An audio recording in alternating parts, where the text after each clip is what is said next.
שמח להיות פה וקצת לשתף את הזווית שלי כמשקיע וכטכנולוג. לשאלה שאני נשאל בשנה האחרונה, וואלה, לא יודע כמה פעמים, תגיד, הג'נרטיב AI הזה, זה הרג את כל הסטארט-אפים? הוא השאיר משהו ל-early? איך להסתכל על זה? שואלים אותי משקיעים, במה כדאי? שואלים אותי יזמים, מה לעשות עם הכיוון, לחשב מסלול מחדש. האמת שלקח זמן קצת לעצב את התשובה, וגם קצת רב הנסתר מן הגלוי. מה עושות השחקניות הגדולות? מה עושים המתחרים? פתאום כל אחד יכול לעשות הכל. אז אני רוצה לדבר איתכם על זה, ואנחנו נטוס ככה ברצף מאוד ארוך, אבל זריז, של סיפור מהזווית שלי, ואני מקווה שתיקחו את הצד של האינבסטור, ותדעו לעשות לו גם את האינברטר לצד של הסטארט-אפ, ומה הסטארט-אפ אולי צריך לחשוב כדי לייצר לעצמו בעצם את ה-differentiation ואת היכולת להוביל שוק בעולם הזה. אז ממש בשנייה, מה זה ה-Generative AI הזה, איך זה פתאום מופיע לחיינו, ב-2020 מוכנה לו הרבה מאחורה, שם נמוך ב-Hype Cycle, ב-21 כבר התחיל לטפס, ובעצם אני חושב שאיפשהו ב-21 כבר הבנו שזה הצפון, בסדר? אנחנו הולכים לצפון, זה המצפן, ולשם הולכים, ואז פתאום מה קרה ב-22? הגענו לצפון. מה קורה כשאתה מגיע לצפון? המצפן מסתובב, אתה לא יודע בכלל לאן ללכת, אתה צריך עכשיו לקבל החלטות שהן טיפה שונות ממה שעשית עד היום, הכלים הרגילים שלך, ולא משנה אם הם טכניים, ולא משנה אם הם עסקיים, צריכים להתעדכן, וזה בעצם הסיפור שכולנו נמצאים בתוכו. מה שקרה ב-22 זה ש-Generative AI הפך מאיזה סיפור כזה של, אתם יודעים מה, גם ה-AI יחד איתו, סיפור כזה של מביני עניין, כאלה שמדברים, יהיה עתיד, נביא את זה, פתאום כל אחד רוצה. זה כבר הפך להיות משהו שהוא באקספקטיישן, כולם רוצים את זה, כל חברה שפוגשת לקוחות, שפוגשת דיזיין פרטנר, ישר נשאלת, מתי אני אראה את ה-AI, בוא תעזור לי עם ה-AI, תכניס לי את ה-AI. ב-21 זה היה פושבקס, היו אומרים, עזוב רגע את ה-AI, בוא קודם שיעבוד ב-Basics, נדבר על ה-AI אחר כך. אז משהו יתהפך, וזה החוויה של כולנו. אז השאלה הראשונה היא, זה לא שאלה של קיום, זה לא אומר שאתה או את חייבים להיות סטארט-אפ של Generative AI, אבל כשמישהו בא ואומר, אני Generative AI סטארט-אפ, בוא ננסה להבין האם זה מדובר פה ב-Valid Venture, האם מדובר פה איזה באמת מיזם שהוא מבחינתי, דעתי האישית כמובן, ולידי להיקרא כזה, או שזה תוספת רצויה וזה מצוין, אבל נסתכל עליו בכלים אחרים. אז באמת בלי להעמיק יותר מדי, מה קרה לנו בעשור האחרון? הפעם הראשונה שהתחלנו לג'נרט באימון רשתות היה ב-2014, כשבעצם הסיבה העיקרית הייתה לייצר לנו עוד דוגמאות. כשאתה רוצה לעשות fraud prevention, יש חברות כאלה מסתבר, אתה צריך דוגמאות של fraud. אין לך דוגמאות של fraud, אתה צריך לסמלץ אותם. איך אתה מסמלץ אותם? אחת השיטות, להשתמש ברשת גן, שמאפשרת בעצם לתחר בין משהו שמג'נרט דוגמאות באשר הן, ומשהו שמגדיר מה נקרא או מה יכול להיות התקפה, ועכשיו יש לך דוגמאות להתקפות, תאמן מודלים על ההתקפות שיצרת, דרך מאוד מוצלחת, לסמלץ ולהגיע גם לדיוק יותר גבוה בסוף בפרפורמנס שלך. במעלה הדרך ב-2017 פחות או יותר, הופיע לחיינו הסיפור הזה של הטרנספורמר מודלס, ובהמשך גם הפאונדיישן מודלס שלקחו את הכל ביחד, כשבעצם הדבר הזה הביא לחיינו משהו שתכף נדבר עליו, זה מודל השפה הטוב ביותר שראינו היום, ואני רואה מודלי שפה כבר 20 שנה, אולי יותר. בעצם נכנס פה משהו שנקרא attention, הסיפור של ה-attention שמשתלב בחיינו מאפשר יכולת להבין את הרעיון מאחורי השפה, לחבר בין חלקים שונים של המשפט כדי להבין, או לאפשר למחשב להבין למה התכוונו. והדבר הזה משרת אותנו כבר במנועי חיפוש ובעוד כל מיני מקומות כבר כמה שנים, אבל ב-21, כשהוא נכנס כחלק מה-Foundation Models, פתאום הוא הפך לנגיש וזמין, והדבר האחרון שאולי הכי תפס את העיניים שלנו, זה הסיפור של ה-Diffusion Model, והיכולת ליצור משהו שהוא לנו כבני אדם, נראה מאוד פלואנט, מאוד מגניב, ובעצם המנגנון מאחור דומה לאותם מנגנונים מ-2014 בבייסיקס, כמובן עם התפתחויות גם טכנולוגיות, אבל גם התפתחויות מחשוב. בעצם היכולת שלנו לקחת רעש, לנגן אותו תחת כל מיני הנחות ורשתות שאנחנו מאמנים באמצעות דוגמאות שיש לנו, ואז מה שאנחנו חוגלים, same but different, בסדר? מה דומה למה שיש לך, רק הנה חדשים מאותו סוג, נכון? כולם מכירים את זה, אני לא מחדש כלום, אז זה סיפור אחד שנולד לנו בתקופה האחרונה, ו-attention all unit זה בעצם היכולת לקשר בין חלקי המשפט, והמכונה מבינה שכשאתם מתכתבים סתם עם איזשהו צ'אט GPT נגיד, אתם מתכתבים איתו, ואתם אומרים לו, רגע, מה שאמרת קודם, תן לי את זה ביותר קצר, תוסיף דוגמאות, וזה נורא זורם, נכון? זה פלואנטלי, זה אומר כי הוא מבין את ההקשרים, הוא מחבר את החלקים של השיחה. אז המרכיב של מודל שפה ענקי, פלוס האטנשן הזה, מאפשר לנו פתאום לדבר עם מכונות. מה זה אומר לנו לדבר עם מכונות? אם אני לוקח פרחים, ואני רוצה עכשיו לתת לו תיאור מילולי, אני יודע לדבר באנגלית, אני רוצה לתת לו תיאור מילולי, אז באמצעות האטנשן שנוצרה למכונה, בטכנולוגיה הזאת, המחשב מצליח לייצר פילטר שהוא בזכות השפה שאני מדבר, ואז אני אומר לו, תן לי פרחים אדומים, או לא יודע, עלי כותרת, הוא מבין למה אני מתכוון, ואני יכול להמשיך בתיאור, ואז כשאנחנו באים לתאר תמונות, אז אפשר לספר סיפורים, זה מבין את האנגלית, בסדר? זה סיפור של הסמנטיקה והבנת האטנשן, ועכשיו הוא יודע לייצר מזה פילטר עבור הגנרטור הזה שלוקח בגדול רעש לבן ומייצר מזה נפלאות. once זה אפשרי, אפשר לעשות את זה על הכל, נכון? אם אנחנו יודעים להסביר באנגלית, ואנחנו יודעים להריץ generates על כל דבר, אז אפשר לעשות כל דבר בעולם, אז אתם צודקים, ולכן הדבר הראשון שאתה רוצה לראות, אם עומד מולך סטארט-אפ ואומר לך, אני ג'נרטיב AI, אז אתה רוצה לראות קודם כל שיש לו mission statement של ג'נרטיב, שהוא רוצה ליצור, ובמילה ליצור אני מתכוון ל-creation, להבדיל, נחזור לימים, שנים אחורה, לשנה שעברה, לפני שדיברנו על ג'נרטיב AI, דיברנו על AI, דיברנו על Machine Learning ו-Deep Learning, ה-mission statement של Machine Learning ו-Deep Learning היה בגדול פרדיקציה, ובגדול קלסיפיקיישן. כשאם אנחנו משווים אותו, ואני אגיד על זה אחר כך כמה מילים, למה שהג'נרטיב אפשר לנו להוסיף לתמהיל, זה ש-Deep Learning ו-Machine Learning מצליחים להביא לנו פרדיקציה שהיא יותר מדויקת, שהדיוק הוא הקו המנחה שלה. בתוספת של הג'נרטיב, בעצם מה שנוסף לנו זה הפלואנטלי, היכולת לשמור על זה בצורה שוטפת לנו כבני אדם, להיראות שוטף, תמונה נראית לנו הגיונית, מנגינה נשמעת לנו הגיונית וכן הלאה. אז קודם כל, האם הסטארט-אפ מייצר משהו חדש, קריאיטיבי, שלא היה קודם, או אורגינלי כל פעם מחדש תוך כדי ריצה? אם כן, אז הוא כבר עונה לדבר הראשון. עכשיו נשאלת השאלה השנייה, האם זה סטארט-אפ, או שזה לקחתי איזושהי תוכנה, פלטפורמה, משהו כזה, הרבבתי קצת פנימה וזה עובד.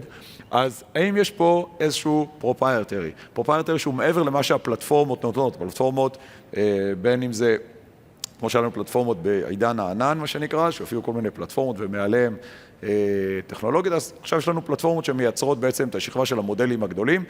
אם הסטארט-אפ מביא בשורה שהיא מודל באנגלית, שמשתמש במודל של ChatGPT, אז הפרופרייטי שלו יחסית נמוך. אבל אם הוא בונה מעל זה עוד איזושהי קומה שמוסיפה ערך, ותכף אני אעמיק בזה, אז אני חושב שיש פה מיזם שהוא ולידי, שהוא מעניין.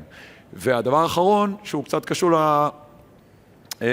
לקודם, זה הסיפור הזה של האינפרנס. תראו, אנחנו רוצים אני רוצה לראות בסטארט-אפ שתהליך העסקה, האופן שבו הוא מקבל מסקנה על מה הוא הולך להציג כתמונה, או להוציא כאוטפוט, או לתקן בחוזה, או אני לא יודע מה, האופן הזה נעשה בצורה שהיא פרופרייטרי, שהיא ייחודית לסטארט-אפ הזה. איך עושים את זה, תכף נגיד, אבל אם המסקנה היא טריוויאלית כמו הייתי מקבל בכל מנוע ג'ינרות כזה או אחר, אז אין פה סיפור שהוא מבדיל. אז קצת הבחנות ראשונות על העניין הזה. קודם כל, אמרתי, בין פלואנסי, הסיפור של זרימת הדיאלוג, זרימת השיחה, לכולנו זה עשה עבודה מעולה. למה זה עשה עבודה מעולה? כי לכל אלה שעד היום נתנו פושבקס, וגם אנחנו ביניהם, מן הסתם, לא היה לנו כיף להתעסק עם מערכות שהן AI, לא היה, לאף אחד לא אוהב לדבר עם צ'אט, נכון? מה הדבר הכי זה בצ'אט? Human Agent, נכון? אתה כותב לו Human Agent, והוא לא נותן לך Human Agent, אתה כותב לו Churn, אז אתה מקבל את ה-Human Agent, נכון? אז ככה חיינו נראו בשנתיים האחרונות. עכשיו יכול להיות שמשהו השתנה, וזה הפלואנטלי הזה. עכשיו אני רוצה לעצור רגע ולספר לכם סיפור, ותבינו רגע כמה זה עמוק בתרבות שלנו כבני אדם, במי אנחנו בינתיים, כן, עוד לא השתנה. הבן שלי, עכשיו הוא כבר בן 7, אבל כשהוא היה בן 5-6, הייתי מקריא לו פינוקיו, כולם מכירים פינוקיו, בובה, קרשים, מדברת. כל הזמן, במשך הסיפור, רגע, אבא, עכשיו הוא אמיתי? עכשיו הוא אמיתי? לא, מה זה משנה אם הוא אמיתי? אנחנו מדברים על הילד הזה, יש לו ערכים, הוא משקר, לא, אבל עכשיו הוא אמיתי. הוא נתקע במה שנקרא Uncanny Valley. Uncanny Valley זה אזור שבו אתה מדבר עם מכונה, אם אתה רחוק, זה נראה כמו בן אדם, עוד לא אכפת לך, אתה מדבר איתו כמו בן אדם. אתה מתקרב, פתאום אתה מגלה שזה מכונה, אתה משתנה. ואז אם אתה לא מוכן לעבור את ה-Uncanny Valley, וזה מה שאנחנו לא עברנו עם הצ'אטים לפני שנתיים, אז זה נתקע. אז מי שניסה למכור צ'אט לפני שנתיים, ולא ידע להעביר את הקהל שלו את ה-Uncanny Valley הזה, לא הצליח.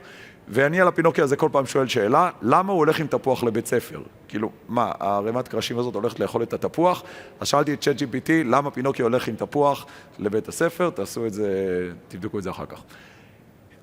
אז זה הפלואנסלי הזה, ונוצר פה איזה משהו שמעביר את כולנו את ה-Uncanny Valley הזה, ואנחנו פתאום מתחברים, פתאום זה, ולכולנו זה עשה שירות, כי כל סטארט-אפ שהוא AI, פתאום יכול למכור, פתאום מבקשים, אנשים רוצים, אנשים מדברים עם מכונות.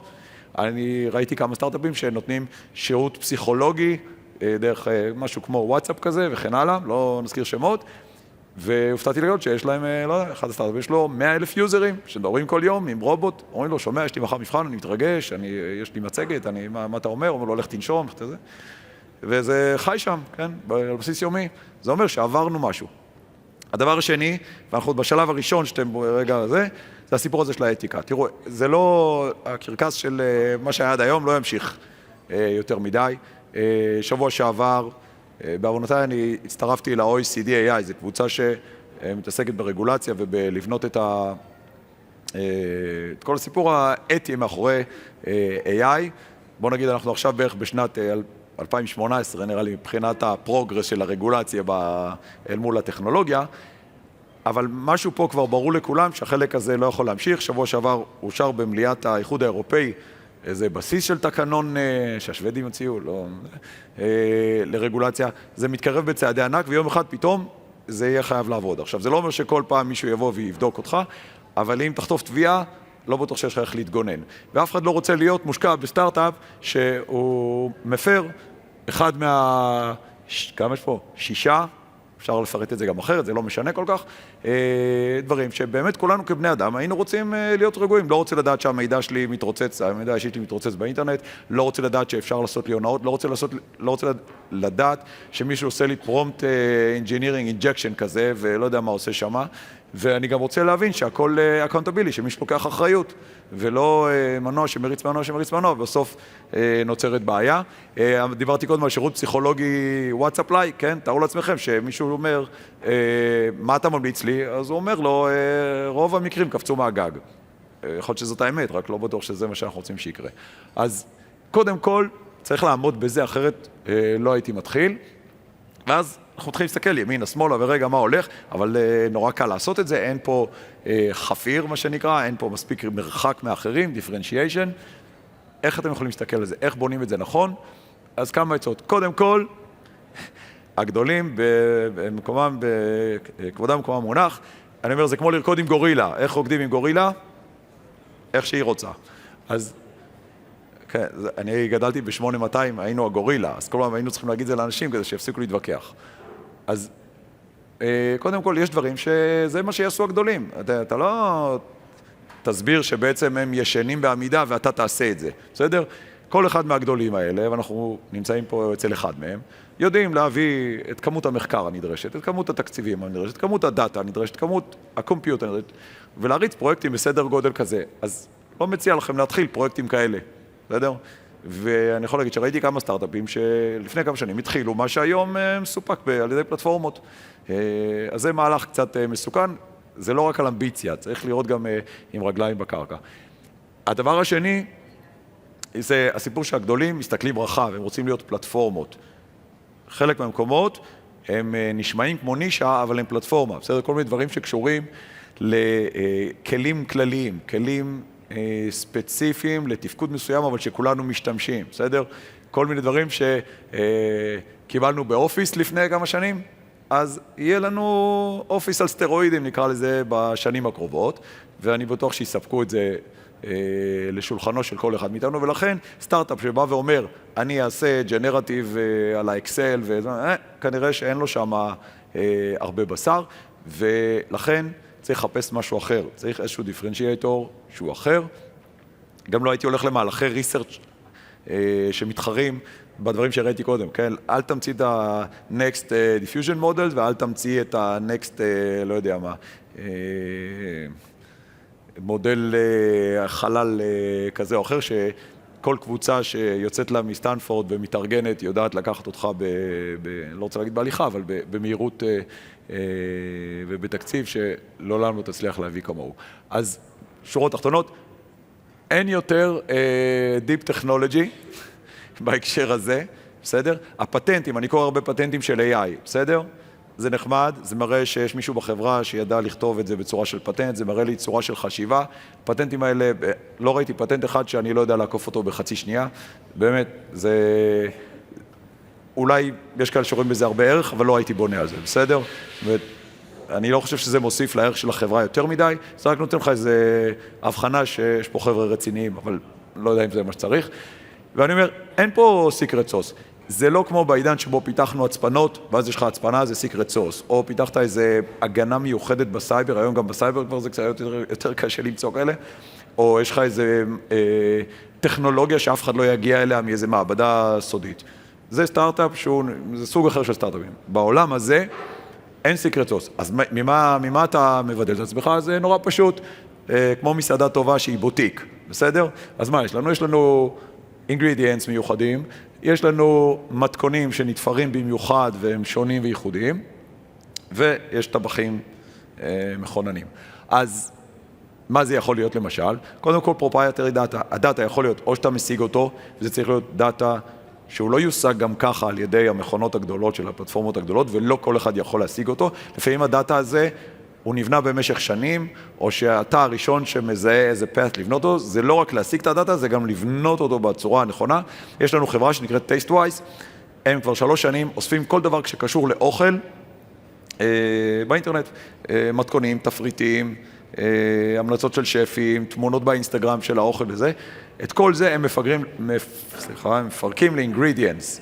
מפרקים ל-ingredients, ואז יש להם בעצם מיפוי של כל פיפס של אוכל באינטרנט ל-ingredients, ועל זה הם יודעים למצוא גם את הטרנדים וכן הלאה, ואז הם יודעים לספק יכולת לארגונים שעוסקים במזון, בין אם זה דורדשים כאלה ועד תאגידי ייצור וכן הלאה, יכולת להבין מה קורה בשוק על כל ingredients, באיזה תמילים, באיזה תרכיבים, ובעצם נולד פה משהו שהוא ייחודי וקשה למישהו אחר להתחרות בו כל כך בקלות.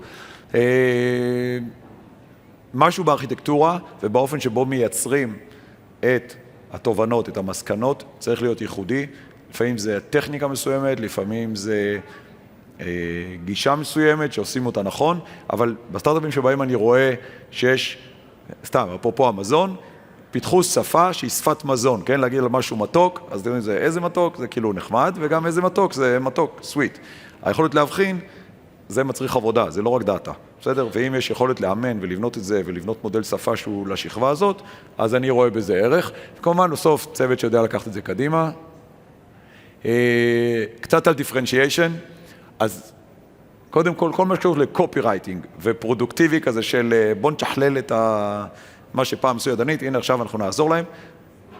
מבחינתי no go, וכמובן יכולות להיות הפתעות מעניינות פה, אבל בגדול, רץ פה איזה סרטון, כל דקה עולה סרטון לרשת עם 50 אתרים שעושים הכל בחיים שלנו. המרחק כמובן של האתרים האלה מבאמת שזה יעבוד, כולכם ניסיתם מרחק גדול, אבל לא תהיה לבד, וכל היום תצטרך להסביר למה אין לך כובע, למה אין לך זה למה זה לא בדיוק אתה, למה אתה שונה, למה זה, אף אחד לא רוצה להיות במסע כזה. הדבר השני, זה הסיפור הזה של הקריאטיביות והאקספרט. תראו, הסיפור הזה של הקו, כאילו, קו-פיילוט, קו-פיינטר, קו-דיזיינר, אני לא יודע מה, זה הסיפור של אתמול. הסיפור הבא זה להחליף. אנחנו מחליפים אותם, לא נותנים הקו גמור, כבר יש קו לכל דבר, לא מציע להיכנס לשם. בסוף אנחנו רוצים להחליף, פיוז'ן, להכניס תחומים שהם לא מתוך ה-Web, Software, אלא דברים שהם מחוץ, קודם אמרתי מזון כדוגמה, אבל דברים שבהם אם אתה דומיין אקספרט, אתה יכול להכניס משהו שאין לאחרים, ובסוף יש אין סוף אפשרויות, אל תדאגו. דוגמה קצרה, ספיריט, חברה שהשקענו בה, הם מג'נרטים אפליקציות, אתה מדבר עם צ'אט, מסביר לו מה אתה רוצה, 40 דקות, וכשזה נגמר, מה שהוא עושה, אחרי שהוא מעביר את זה לאיזשהו פורמט מעבר, הוא פשוט מג'נרט אפליקציה out of nothing.